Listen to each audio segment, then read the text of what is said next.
Здравейте и добре дошли обратно в канала. Най-сетне нормално видео, в което няма да слагам под всяка една моя дума субтитри. Това е друго нещо вече.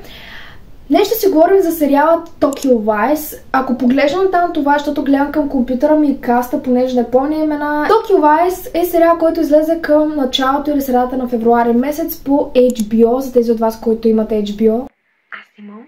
И когато го видях си казах защо не, понеже не знаех в онзи период какво да гледам, пък това се развива в Азия, аз от дете си гледам някакъв вид азиатско изкуство, предимно анимета, и затова си дадах сметка, че всъщност аз преди никога не съм гледала действие на сюжетна линия, което се развива в Япония, освен ако не е на аниме, и си казах, няма да е лошо това да е първият ми досек с тази държава, вече в игрален филм, нали, игрален сериал.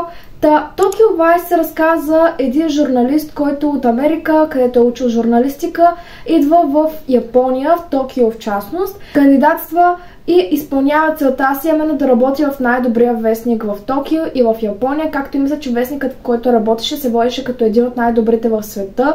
Като цяло, нещо като New York Times, обаче японската версия.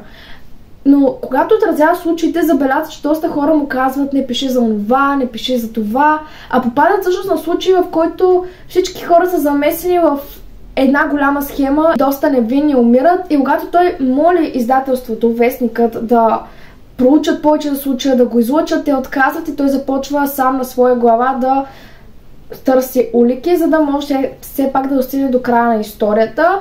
Това е горе-долу, който мога да ви кажа като сюжетна линия, и около него Аделстайн се казва.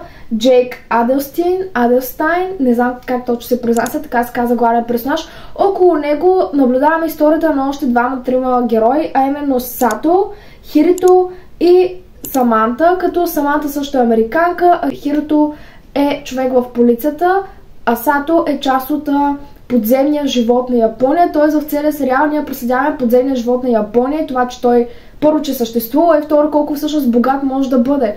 Между другото, има само още един сериал, който ако успея да намеря, ще ви оставя тук някъде, ако ли не, съжалявам, но той също се разкаже за групировки в Япония, за подземния живот в Япония. Беше доста стар от началото на 2000-те, но го бях намерила, гледах преди години, така че малко я подведах, казвайки ви, че това е първият игрален филм, сериал, който гледам с действие, развиващо се в Япония като държава. Това е резюмето на филма и мога да ви кажа мислите ми по отношение на него, именно, че ми хареса.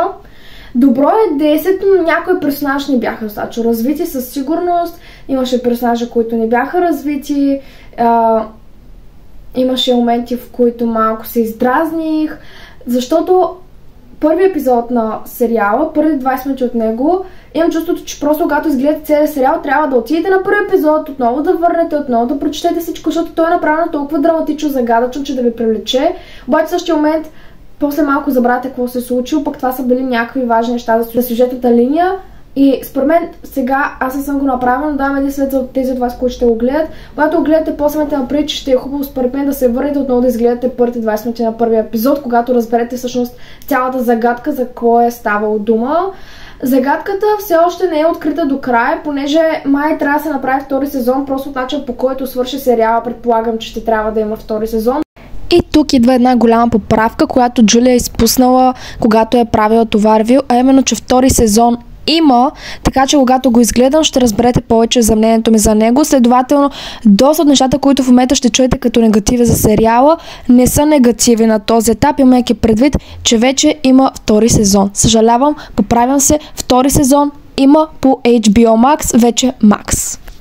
Дано да има, защото наистина свърши по доста интересен начин.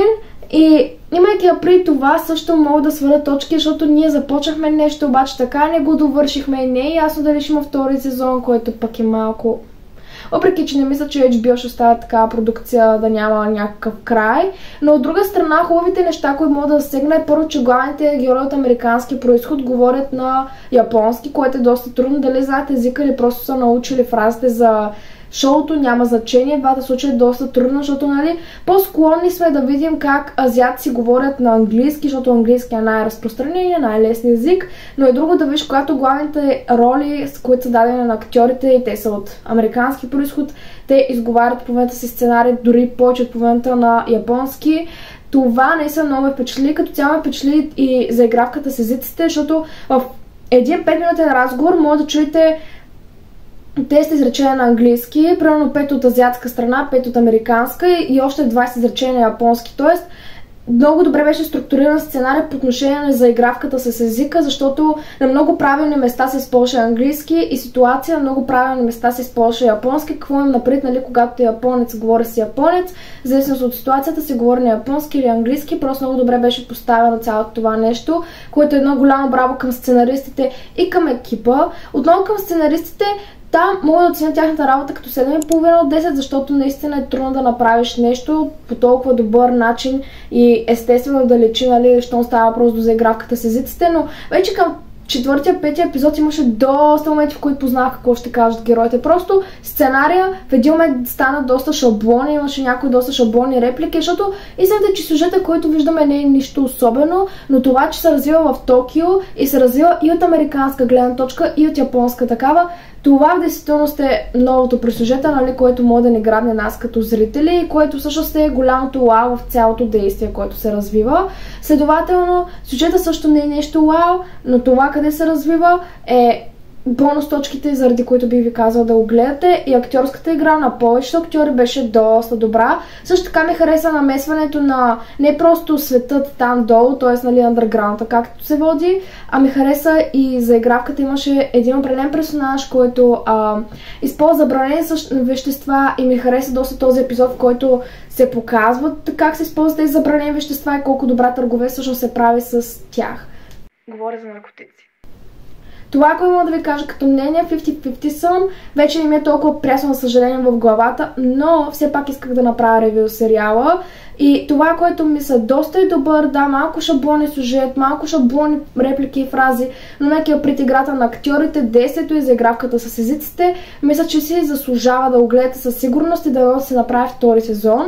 А оценката ми на сериала, ако си спомня правилно, в Instagram беше 8 от 10, в момента бих дала 7,5 от 10. Продължаваме с спойлери. Значи, тук искам да кажа нещо много важно, че в момента просто дори няма да го карам хронологично, просто ще давам някакви неща, така че по-добре да сте гледали наскоро сериала, ако искате да знаете точно за какво говоря. Първо, този човек, който изнуди Полина да му плаща сметки за алкохол и така нататък. Това нещо, ако наистина така в Япония като цяла фаза и си има такива хора, то дори не само там, знам, че и тук си има, като цяло си има, нали, мъже, които свалят жени, които после им плащат сметката, защото ги обичат и, нали, ама слънчице, аз нямам пари, моля те плати ти за днес и за следващия път и за последващия един вид. Те не стигат, че търгуват с цялото им, времето им, любовта им, ами с парите им. Това много ме издразни, беше доста добре описано, защото ми внуши раздразнение, но все пак просто бях като исках този персонаж да го хвана така и да го...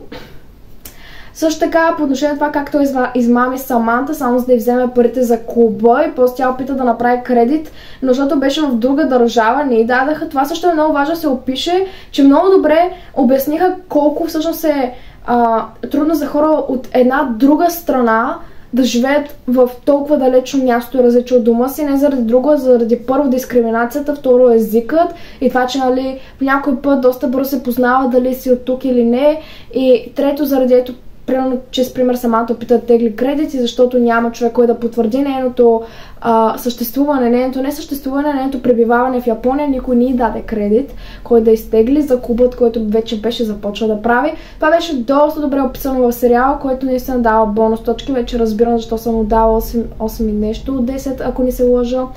Така че друго нещо, което искам да кажа е Саманта и това, че колкото и тя да ме дразнеше, защото постоянно опиташе да се прави супер независима, когато разбрахме историята и персонажите бяха всъщност доста добре развити, смея твърдя, особено главните. За Джейк не. Джейк според мен имаше още много какво да видим от него, но Саманта беше доста добре развит персонаж и когато видяхме, нали, миналото й, разбрах доста по-добре, защото тя винаги просто е сърбес и иска да се справя с всичко сама, защото в началото това доста ме дразнеше, но после когато видях откъде идва, бях по-склонна да го приема. И това, че тя искаше като жена си изгради собствен клуб в Япония, браво на сценаристите за това решение, защото те просто показват, че тук няма значение пола, това колко си нахъсан и това, че в края на сериала, как се казваше, групировка, може да се каже така, бандата, от която беше Сато, реши да работи с Саманта, въпреки риска от това, че нали, ако тя не им свърши работа и не им дава пари, може да умре. Това беше много добър ход, искам да това как ще се развива във втория сезон. Друго нещо, което иска да кажа, да, точно това, просто, че животът на Джейк преди Япония остана голяма мистерия и ако има втори сезон, със сигурност искам по-добър поглед на това. Хирото е полицаят, както казахме, който работи реално с Джейк, за да открие голямата загадка на... Как кажеш този? Не си спомням. Май този, който искаха загадката да разкрият, се казваше Ишида, този шеф, нали? Джулия отново е сгрешила, нямам предвид Ишида, а ето този, на който дори няма да се опитам да спомена името, да го произнеса, но все пак имайте предвид, че всеки път, когато казвам Ишида, всъщност имам на предвид него. Съжалявам. На корпорация, чиято загадка искаха да разкрият и искаха да го обвинят за дрогата.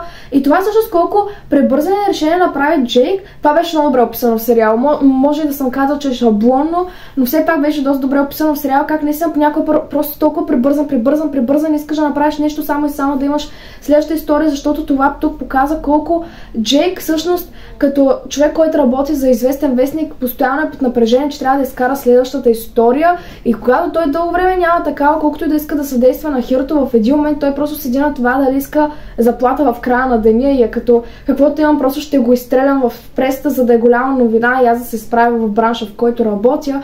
И да, това, че му беше най-голямата грешка беше, но все пак наистина много добре описан епизод и много добре проследен психологически момент, защото наистина тук просто виждам как един човек в реалния свят би постъпил. Никой няма да се седи зад моралите, всеки ще седи зад егоизма си и това, че иска най-доброто за себе си. Почти съм сигурна, че това беше Ишида, шефът, чието план за наркотици и вкарването им в Япония проследявахме.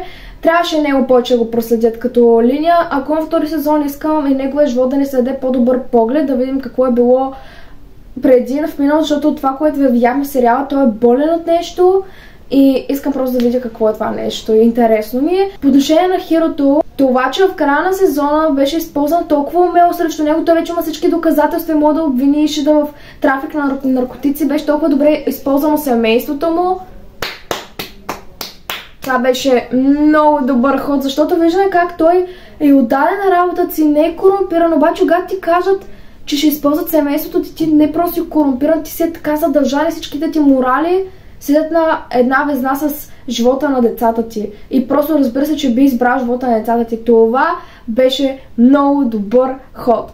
И за живота на Сато, ако има втори сезон, също искам да видя малко повече. Но като цяло, сериалът е хубав, препоръчвам го. Имаше доста реални моменти, т.е. моменти, в които не ни бива идеализирано как би постъпил един човек, а не бива показвам как наистина би постъпил в дадената ситуация. Светлината ми вече спря, нямам батерия на телефона, обичам ви, благодаря, че бяхте тук. Предстои ревю на един български филм, може да опитате да познаете кой е той. Ако не сте гледали Инстаграм ви, ще ви е по-трудно. Ако искате да разберете, отидете в Инстаграм и ще видите. Може да се абонирате. Обичам ви и до следващия път. Чао!